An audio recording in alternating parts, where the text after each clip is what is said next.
What's going on? So today we got a video from inside Royal, Minnesota's deadly gang wars. So let's get into the video. Let's see what they actually are talking about here.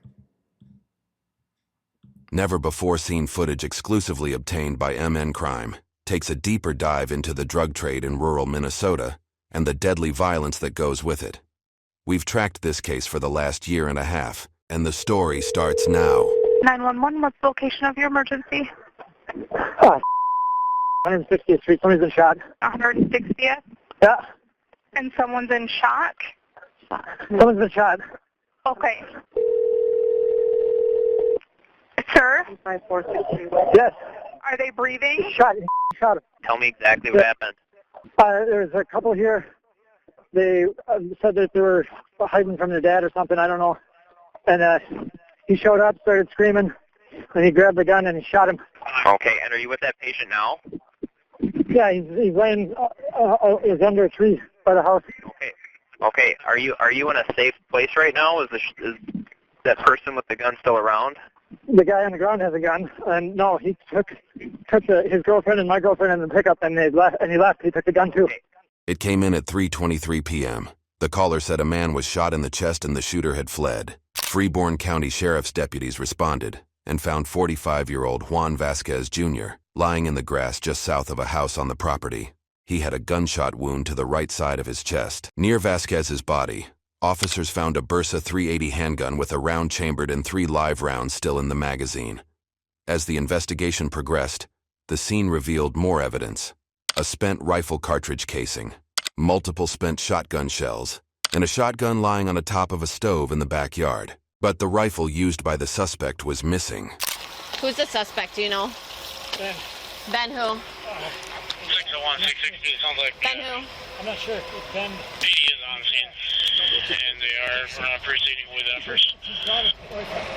Daughter's boyfriend? Whose daughter? Whose daughter? So you don't know who this guy is, and he took your girlfriend, because that's what he said on the 911 call. He said after he shot him, he took this girl and my girlfriend and the gun, and they went to the and they left or whatever. So your girlfriend went with a guy that you don't know the last name of? Do that make sense to you? Rachel. Rachel what? It's here that police would get their first break in the case, the development of a suspect's full name. However, detectives would need to piece together what really happened and ultimately overcome a big surprise at trial. 2414, 2402 to all units. It's going to be a Ben Moreno is the suspect. The events that day were rooted in an escalating feud between Juan Vasquez Jr. and Ben Moreno, sparked by a dispute over a shipment of drugs weeks earlier. Tensions had reached a boiling point, with both men exchanging threats in the days leading up to August 9th. Investigators say the victim and another man were leaving the location in an SUV, turned out of the driveway to head west here on 160th Street, and were struck by multiple gunshots. The SUV stopped and the shooting victim exited to walk back to the house. The other man in the SUV said he heard one more shot, realized the victim was not coming back to the SUV, and drove away. At around 2 p.m. on the day of the shooting, Vasquez and another man arrived at the property to drop off a trailer. But things quickly escalated. Believing Moreno was inside the house, Vasquez shouted for him to come out and eventually fired 2 shots into the air. Vasquez then left for a nearby casino, the court documents say. Security footage later showed Vasquez and his acquaintance enter the casino, where they stayed for a brief time before returning to the property around 3 o'clock. When they got back to the property, and as they were driving... Yeah, y'all could tell you dumb. Why would you go to the casino? Casino is one of the most, has the most cameras in facial recognition, and it's so securityed up over there. Why would you just did a crime, and the next place you're gonna go to is the casino? Oh my goodness. Yeah, you ain't wrapped too tight, my boy. You is not wrapped too tight.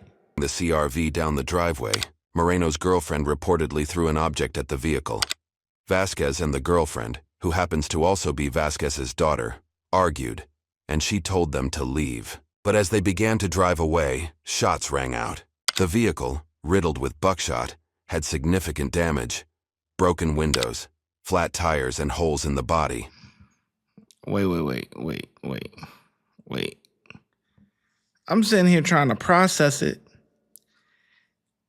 Did he say Vasquez and his girlfriend, and the girlfriend happened to be his daughter? Did I hear that correctly? Am I bugging? Let me know if I'm bugging. I know Vasquez and the girlfriend, who happens to also be Vasquez's daughter. What type of incest going on here? And as they were driving the CRV down the driveway, Moreno's girlfriend reportedly threw an object at the vehicle. Vasquez and the girlfriend, who happens to also be Vasquez's daughter, argued, and she told them to leave. But as they began to drive away, shots rang out. The vehicle, riddled with buckshot, had significant damage, broken windows, flat tires, and holes in the body. The driver described hearing multiple gunshots as they fled. Inside the vehicle, law enforcement would find buckshot pellets, glass, and damage consistent with a close-range shotgun blast. After the vehicle was struck, Vasquez got out, handgun in his pocket, and began walking down the driveway shouting at Moreno. Moreno had emptied the shotgun and moved from near the northeast corner of the house to the southeast corner, where he exchanged the shotgun for a rifle. Witnesses reported hearing a single gunshot, and Vasquez's yelling stopped abruptly. He never drew his weapon. Despite the efforts of paramedics, he was pronounced dead at the scene at 3:43 p.m. According to court documents, Moreno was seen pacing near Vasquez's body and shouting, "I told you, I told you." Now that detectives have a suspect name and a timeline, a wide search for Moreno ensued across the Midwest. About 2 days later, he was tracked by law enforcement to a rural property in Iowa. He was arrested there and brought back to Minnesota, where he was charged and jailed. Now in custody, a big question remained. Could prosecutors win the case on its merits if Moreno pleaded self-defense? Fortunately for prosecutors, the suspect would make some incriminating comments in a recorded call from jail. And I told him all I want to do is get high and just figure out where the fuck I want to go. When I left Larry's, I dropped it off at Larry's, right? I left Larry's and I came, and when I was coming back, my truck broke down, okay? And then Chino and that bitch, they picked me up, right? So then I told them, I paid them, and I told them I needed 2 more, right, for Alicia or whatever, which was bullshit, because Alicia didn't want shit, you know? And then when they busted it all out, I took it from them, and then I made them take me to go to Adam, and then we picked the truck up and towed the truck back to the farm. Okay, and then we towed the truck or whatever. I had him stop, and I stashed some of the shit I had, and then I had fucking 3 Ps on me, right, where they thought I had everything on me. And the only one that knew I didn't have everything on me was Adam, because, fell asleep. Rachel fell asleep when we were towing the fucking truck back. So does he know where you stashed it at? Oh, he's the one who was driving, so why wouldn't he know? Admitting during a jail call that he had multiple weapons on him while in the process of facilitating drug trafficking in rural Minnesota was the big break the prosecution needed, and was immediately admitted into evidence. Moreno's trial began in early March, and after all arguments were heard, the jury began their intense deliberation, reviewing all the available evidence. Filing character references before Moreno's sentencing, his wife and family members said he acknowledges the negative impact his previous lifestyle has caused, and that he now has an unwavering commitment to change. They reference Moreno's meth addiction, which families say has played a role in the majority of his criminal convictions. The jury ultimately found Moreno guilty of all 5 counts against him, including 2 counts of second-degree murder, on March 12th. In late May, he was sentenced to over 25 years for the 1 murder charge and a consecutive sentence of about 14 years for the other murder charge. His sentence for felon in possession will be served simultaneously. All the drugs had a big role in everything that happened. I just want to try to help other people get off drugs before it leads to something like this. District Court Judge Christy Horman said while she didn't doubt that Moreno was remorseful, she said what happened that day was avoidable, and Moreno could have simply called the police or left. Steps that you could have taken to avoid taking a life, ending up in the position you're in, having the effect on Mr. Vasquez's family, your family, and all of those that were involved. Moreno could be eligible for supervised release from prison in March 2049. The rural drug trade in Minnesota and associated violence is often overlooked. At MN Crime, we're committed to bringing you 2049. You freaking idiot. You just ruined your life for what? Your life is cooked. Cooked. That shit don't make no sense, boy. Senseless. Killings for what? Like, in the big scheme of things, it's over nothing for real. I don't make no sense, man.